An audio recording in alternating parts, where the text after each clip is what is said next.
Welcome to the Deep Dive, the show where we cut through the noise and get straight to the insights. Today, we're plunging into a book that has, well, profoundly reshaped how millions think about money. A book that promises to unlock a new pathway to financial freedom. Robert Kiyosaki's Rich Dad, Poor Dad. It really has become a foundational text for so many people starting their financial literacy journey. It challenges, decades of conventional wisdom. Absolutely. And our mission for this deep dive is pretty clear. We're going to unpack the core philosophies, the practical principles from this really influential book. We're here to extract the most important nuggets of knowledge, financial literacy, asset accumulation, the power of mindset. Yeah, helping you understand how to truly make money work for you, not the other way around. Exactly. This isn't just about earning more, is it? It's about a fundamental shift, a transformative shift in perspective, the kind that helps you escape what Kiyosaki famously calls the rat race. That's the goal. And all the insights we're sharing today, just so everyone knows, are drawn directly from summaries and analyses of Kiyosaki's original text. We're distilling those key ideas. Making them engaging and hopefully easy to absorb. Right. We've got a lot to cover, so let's get started and unpack this perspective. Okay, so Kiyosaki kicks things off with this really powerful contrast.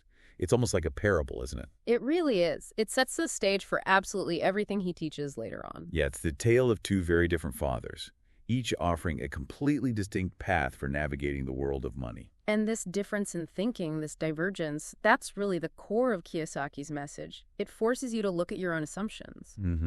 He calls them, very simply, his poor dad and his rich dad. Let's start with the poor dad. Now, this was Kiyosaki's actual biological father. And the name poor, it's important to stress, isn't a knock on his character or his smarts. Not at all. Quite the opposite, actually. Right. He was highly educated, multiple advanced degrees, pursued a very traditional path, a government employee, seemed secure. He really embodied that conventional wisdom we've all heard, right? Oh, definitely. Go to school, get good grades. Find a secure job with benefits, work hard, save. And you'll be set for retirement. Yeah. That whole script. Exactly. His focus was job security, the steady paycheck, climbing that career ladder. Yet, despite all that education, the dedication, the stable job, he often struggled financially. Caught in that cycle, needing more income just to keep up with expenses. Constantly trading his time for money, never really building, true wealth that worked on its own. His mindset was all about earning that salary to pay the bills, hoping hard work would lead to security, but it felt just out of reach. Yeah. And it's fascinating, isn't it? That poor dad persona isn't really a critique of the individual. Well, it's more a profound commentary on a societal mindset that's just deeply ingrained. how so? Well, for generations, especially maybe since the industrial age, the story has been secure job, regular salary, benefits, pension. That's the peak. That's financial stability. That was the dream. Passed down from parents, reinforced in schools. Celebrated everywhere. The steady paycheck was the goal. Taking financial risks, that was seen as irresponsible, reckless even. Right. So the poor dad perfectly fits that mold.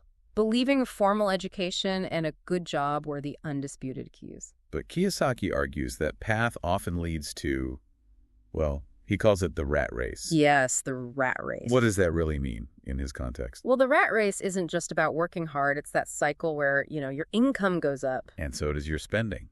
Lifestyle creep. Exactly. So you end up needing more income just to maintain things. It's like being on a treadmill. You feel busy, maybe you're earning okay, but you're not really getting ahead. Precisely. You're not accumulating significant savings or, more importantly, assets that generate income for you.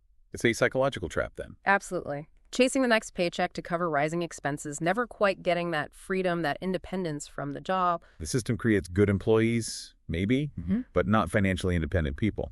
That's Kiyosaki's argument, yeah. It shapes you for compliance within the system. So, okay, on one side, you have this highly educated, hardworking guy stuck in the rat race. And then the complete opposite, the rich dad. The father of his best friend, Mike. And here's where it gets really interesting, challenging those assumptions. This guy had minimal formal education, way less than the biological dad. Right.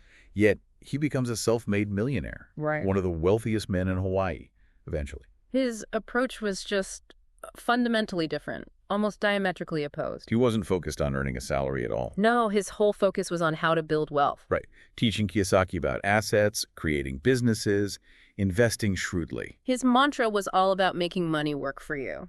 Instead of you always working for money. Exactly. Creating systems, acquiring things that generated income independently of his direct labor, not just trading time for a paycheck. And that self-made approach, it really flies in the face of traditional ideas about success, doesn't it? Even the value of formal education for financial well-being. It profoundly challenges it. In a world that often prizes degrees, job titles, climbing the ladder, Yeah. the Rich Dad showed that real wealth often comes from practical knowledge, calculated risks, and understanding how money works. How it flows, how it multiplies. Right. Not just how you earn it through labor. He didn't just work hard. He learned how to make money multiply itself. Which isn't to say formal education isn't valuable. Of course not, for many things in life. But it highlights there's this separate, vital education in finance, in business, that traditional schools often just skip. It's about being financially street smart. Yeah, a strategic player in the money game, not just academically smart. And that really is the core conflict, the central lesson Kiyosaki wants us to get. He deliberately contrasts these two perspectives to show if there isn't just one path. It's not just about how much you earn. It's more critical how you think about money, how you manage it, what you strategically do with it. Like the house example. Right. Poor Dad sees it as an asset, always. Rich Dad sees it as a liability if it's just taking money out of your pocket, mortgage, taxes, upkeep. Exactly. Foundational differences in perspective that lead to totally different outcomes. It sets the stage. True wealth isn't just high income. It's financial intelligence, strategy, discipline, acquiring assets. Right. So, as you're listening, maybe take a second. Which of those mindsets feels more familiar to you? What assumptions about money did you pick up growing up, from society, from school? That kind of self-reflection is powerful. Asking yourself, are the financial rules I live by actually serving my long-term goals? It's a great starting point. Yeah. Okay, so with that contrast laid out, let's really unpack Kiyosaki's core principles. These are the nuggets of wisdom the Rich Dad shared that just fundamentally shifted Kiyosaki's view. And they're not just abstract ideas, right? They're meant to be actionable shifts in how you approach wealth building. Exactly. Designed to help you break free from that conventional thinking and start building real independence. Principle number 1. Work to learn, not just to earn.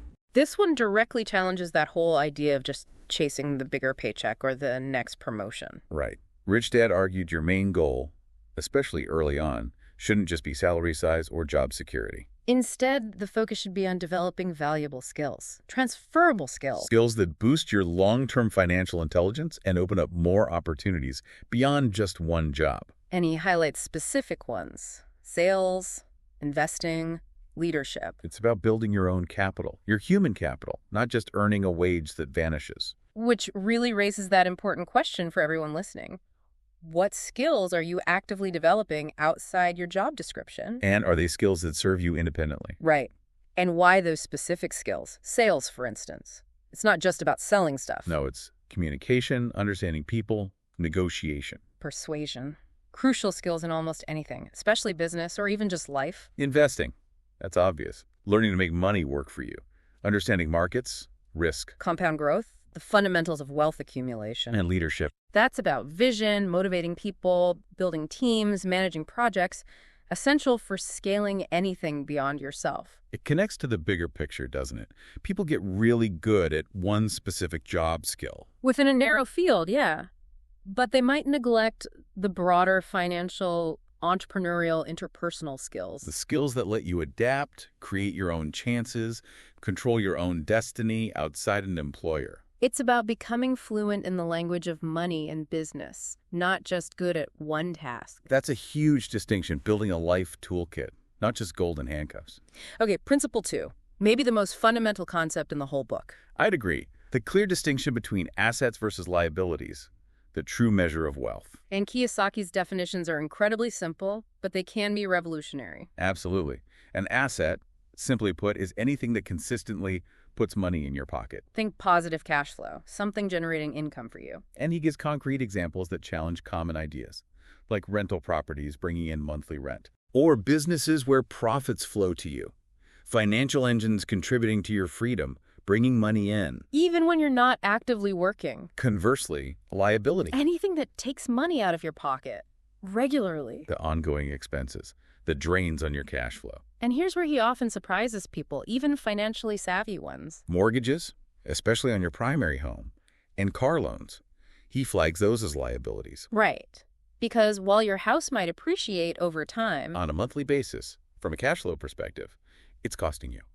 Payments, taxes, insurance, maintenance. it's consuming income, not generating it. That's his point. And the big aha moment for so many people is realizing wealth isn't just high income or fancy stuff. No, it comes from strategically piling up those income-generating assets, And ruthlessly minimizing the liabilities that drain you. building that robust asset column. That's the core. That simple distinction is really, truly revolutionary for a lot of folks. Yeah. Because it hits right at how we view big purchases, what we think wealth looks like. We're told our house is our biggest asset. Right, a solid investment. Always. And maybe on a traditional balance sheet it is. But Kiyosaki forces you to look through that cash flow lens. If it doesn't put money in your pocket each month, Then it's not an asset the way a rich person thinks of an asset as an income generator. it forces a reevaluation of spending, of priorities. Totally. You think about buying that new, expensive car. Are you thinking about how it generates income? Or how it looks and what it costs? Raises that question. What does your personal balance sheet really look like? Income generators versus income drainers. Shifting your decisions through that lens, Yeah. it can dramatically change everything. Your spending, your investing, moving you towards actual freedom. It's a powerful, sometimes uncomfortable shift. Definitely was for me first time I read it. Okay. Principle 3. Financial education matters beyond the classroom. Yes. And Kiyosaki is very critical here of traditional education. He really is.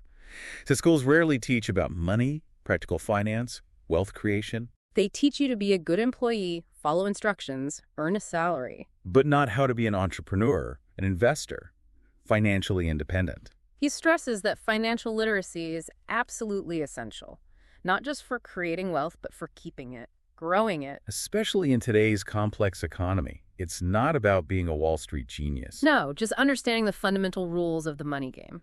And he highlights key areas often missed in school: taxes, investments, legal structures. And if we connect that to the bigger picture, formal education is great for preparing us for employment, for fitting into an existing structure. But it often falls short, or completely ignores, preparing us for financial independence outside that structure. Exactly. Understanding taxes isn't just filling forms. It's seeing how the code incentivizes certain things, real estate, business creation, using corporations. Things individuals often can't access in the same way. Right. Understanding investments shifts you from just being a consumer to being a creator and accumulator of wealth. And legal structures. Yeah. Like forming corporations. That lets you protect assets, minimize liability, get different tax treatment unavailable to individuals. That specialized knowledge is how the wealthy grow and protect money more effectively.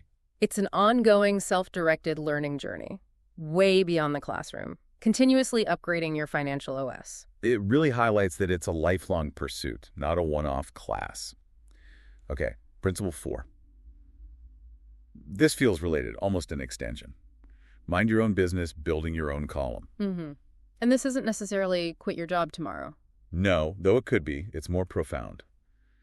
Don't rely solely on one job for everything: income, wealth generation. Kiyosaki argues most people work incredibly hard building someone else's business. Their employers or the banks by paying off that mortgage for 30 years. Yeah. Instead, he advocates consciously building your own ventures or investing in income-generating assets outside your main job. You can keep the day job. Absolutely, but simultaneously dedicate time, energy, resources to building your asset column. Could be a side business, buying rentals, building a stock portfolio. Anything that belongs to you and can eventually generate income independent of your direct labor. This really drives home that difference. Having a job versus owning a business or owning assets. It's fundamental. A job is trading time, skills, energy for money. Which has a limit. Only so many hours in the day. Right. But building a business or assets, you're creating a system that generates income independently. Like your surgeon example. Trading hours is active income.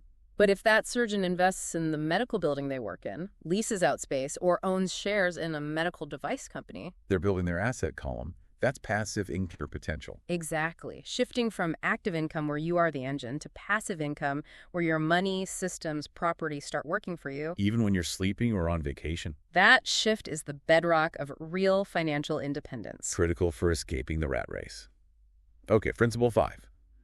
Ties back to that financial education piece. Use corporations to your advantage. The legal loophole. This one can sound intimidating, maybe. Yeah, corporations. Sounds big. But Kiyosaki emphasizes Rich Dad taught him to leverage corporate structures, even for smaller businesses or investors. And the key benefits. Legally reducing taxes and protecting wealth. He points out a huge difference in how individuals and corporations are taxed. Individuals pay tax on the gross, then pay expenses. Right. Corporations often pay expenses before calculating taxable income. They deduct a wide range of business costs first. That's a massive advantage, isn't it? It's huge for wealth accumulation. What's fascinating is how the rules are just inherently different. A small business owner incorporates. And they can legally deduct legitimate business expenses. Travel, training, equipment, home office portion, health insurance maybe, all before tax is calculated. While a salaried employee pays tax on the gross first, then looks for limited deductions. That difference lets the corporate structure defer or reduce taxes significantly, frees up more capital to reinvest, buy more assets, grow faster. It's not illegal tax evasion. Important to say that. It's Crucial distinction. It's understanding the legal framework and using it strategically, maximizing that legal loophole, the wealthy use, routinely. It's a key insight into how they manage money that most people miss without that financial education. Entirely. Okay, finally, principle 6. Maybe the most abstract, but powerful. Invent money-spotting hidden opportunities. Yeah, this goes way beyond just buying existing assets or saving. It's about developing true financial intelligence, right? The ability to spot opportunities others miss. To literally invent money by creating value. And just to be clear, not counterfeiting. No, definitely not. It means cultivating a mindset to create money through innovation. Seeing value where others see nothing. Connecting dots creatively for new income streams. Like his example of seeing a rundown property. Others see a problem. You see a future rental asset after strategic fixes. Or a site for a new business. Or identifying an unmet market need no one else has spotted yet. And creating a business to fill it. It's that entrepreneurial vision, innovation, solving problems for profit. Creating value out of seemingly thin air, using your knowledge and insight. Which raises that question for you, listening. How can you start training your mind to invent opportunities? To see value where others see problems? It's about shifting from being just a consumer to being a producer. From passively reacting to actively shaping. Right. From spending money to strategically creating value and income. Requires observation, understanding needs, and having the courage and financial literacy to act. Kiyosaki argues that's where the really significant wealth often gets created. Not just inherited or earned at a job, but actively invented. It's the highest form of financial intelligence, he suggests. It really is. So beyond all these practical steps and principles, Kiyosaki hits hard on something critical, often overlooked: mindset. He argues the biggest difference between rich and poor isn't just income or even education. It's their fundamental mindset. You can have all the financial knowledge, but if you don't tackle your internal beliefs, your emotional reactions to money, your habits, you'll likely struggle. These internal hurdles can be way more powerful than external economic factors. And he points out specific mental traps that just sabotage progress. Things like fear, cynicism, laziness, bad habits. Insidious forces, really. Fear, especially fear of losing money. It can paralyze you. Stop you from taking calculated risks that could lead to big gains. Like being too scared of a market dip, so you just sit in cash. Losing purchasing power to inflation, missing huge opportunities. Yeah. Then there's cynicism. That it won't work for me, or it's too good to be true attitude. Or all rich people are crooked. That dismissive stance makes people reject opportunities without even looking into them. Laziness, too. Not just physical laziness. No, it's often a mental reluctance to invest the time to learn finance, to put in the consistent effort to build assets outside the job. Sticking in the mental comfort zone. Exactly. And finally, bad habits. Impulsive spending, living beyond your means, prioritizing instant gratification. Constantly draining that asset column before it can even grow. It creates that never-ending treadmill effect. These emotional and behavioral patterns are incredibly powerful, and they absolutely can sabotage financial progress, even for high earners. That fear of loss. Psychologically, it's often stronger than the desire for gain, isn't it? It leads to irrational decisions like panic selling in downturns or just avoiding investing altogether. Cynicism, Yeah. that lack of trust, dismissing ideas. Laziness, that mental resistance to the sustained effort needed for education, analysis, disciplined action. And bad habits, especially overspending or high-interest debt, just keeps you running in place. Kiyosaki argues these internal hurdles are often tougher to beat than external factors like the economy or lack of training. They're the invisible chains keeping people in the rat race. It's so true. Personal finance is deeply psychological, not just numbers. Absolutely. And he reiterates, overcoming these internal blocks is crucial. Your financial reality often reflects your deep-seated financial mindset. If you believe wealth is only for others, or you're not smart enough, or that rich people are bad, those beliefs will shape your actions and your outcomes. The Rich Dad actively worked on cultivating a resilient, opportunistic mindset. And push Kiyosaki to do the same. See problems as opportunities, reframe fear, cultivate discipline over impulse. So, reflecting on this, maybe think for a second. Which of these mindset obstacles feels most challenging for you personally when it comes to money? Is it that fear of the unknown with investing? A cynical view about achieving independence? Or maybe some ingrained spending habits that keep tripping you up? Identifying those internal barriers, that can be the most significant, most empowering first step. Looking inward before looking outward. Okay, so bringing it all together, what does this mean for us now, decades after the book first came out? Well, despite being published years ago, Rich Dad, Poor Dad seems to resonate just as powerfully, maybe even more so today. Yeah, in our, rapidly changing economy, the core principles feel almost timeless. Its impact has been undeniably massive, sold over 32 million copies worldwide. Incredible numbers. One of the best-selling personal finance books ever. Hugely influential. It really is a foundational text on financial literacy for millions. Often the very first introduction people get to concepts like assets versus liabilities. The importance of financial education, the idea of financial independence. It demystifies wealth building in a simple, accessible, narrative way, which traditional advice, often full of jargon, rarely does. It doesn't just give advice, it invites you into a whole different way of thinking about money. And it remains a gateway for so many precisely because it simplifies complex ideas into that compelling story. No dense jargon, just relatable anecdotes, sharp contrasts. It doesn't just say what to do, it powerfully shows why.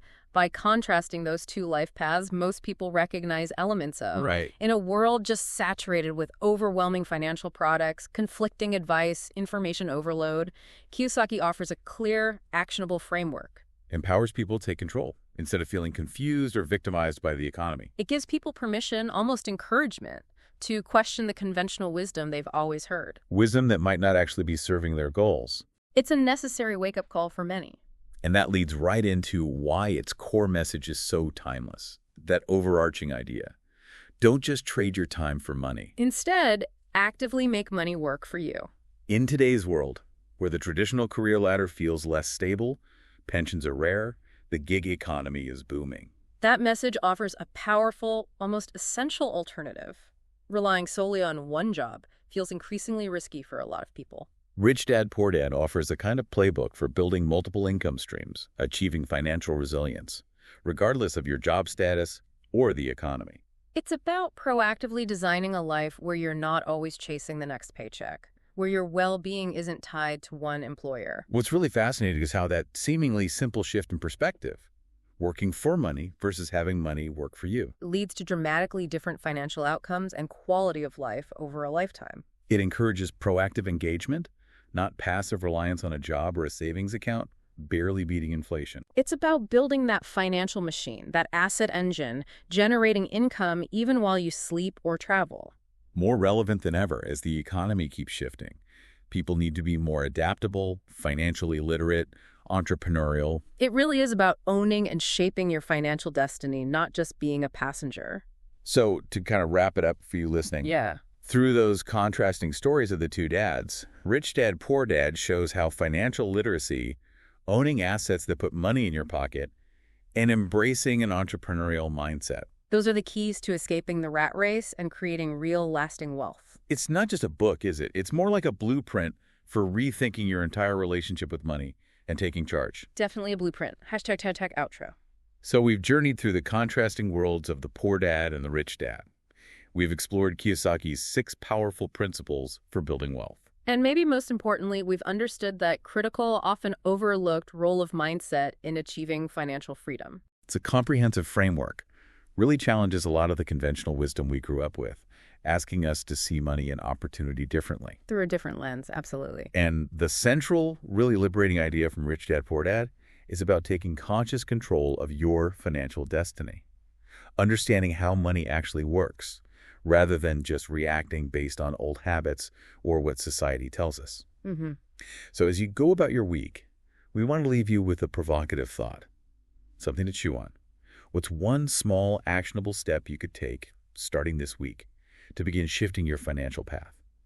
Shifting from just trading time for money towards actively making your money work for you. This one small step. Could it be simple? Like dedicating 15 minutes to read about a type of income-generating investment you don't know much about. Or maybe just making a real effort to look at your own personal balance sheet critically, labeling things as assets or liabilities in Kiyosaki's terms. Perhaps it's challenging a financial belief you've always just accepted, exploring an alternative view. Think about what single asset, even a tiny one, you could acquire, or what financial skill you could start learning right now. To take that tangible step towards genuine financial independence. That journey of 1,000 miles or maybe $1,000 of passive income, it really does start with one deliberate step. We hope this deep dive has given you a solid, compelling starting point for that journey.